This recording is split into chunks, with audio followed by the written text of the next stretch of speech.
তীব্র তাপপ্রবাহের কারণে প্রাথমিক ও গণশিক্ষা মন্ত্রণালয় ও শিক্ষা মন্ত্রণালয়ের অধীন সব স্কুল, কলেজ, মাদ্রাসা ও কারিগরি শিক্ষা প্রতিষ্ঠানে ছুটি ঘোষণা করা হয়েছে।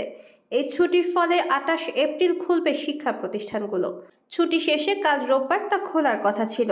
আজ শনিবার দুই মন্ত্রণালয় ও অধিদপ্তরগুলোর পক্ষ থেকে পৃথকভাবে এসব সিদ্ধান্তের কথা জানানো হয়। প্রাথমিক ও গণশিক্ষা মন্ত্রণালয় প্রথমে পরবর্তী নির্দেশনা না দেওয়া পর্যন্ত দেশের সব সরকারি প্রাথমিক বিদ্যালয়ের অ্যাসেম্বলি বন্ধের ঘোষণা দিয়েছিল।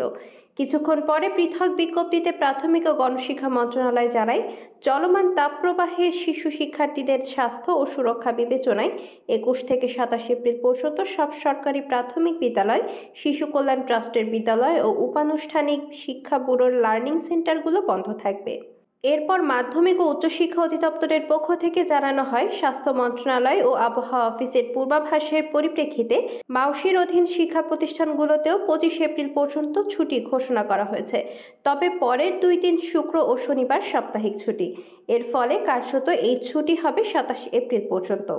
মাউশির মহাপরিচালকের রুটিন দায়িত্বে থাকা অধ্যাপক শাহেদুল কবির চৌধুরী সিদ্ধান্তের কথা জানিয়ে বলেন, আবহাওয়া পরিস্থিতির অবনতি ও উন্নতির পরিপ্রেক্ষিতে এ বিষয়ে সিদ্ধান্ত পুনর্বিবেচনা করা হবে।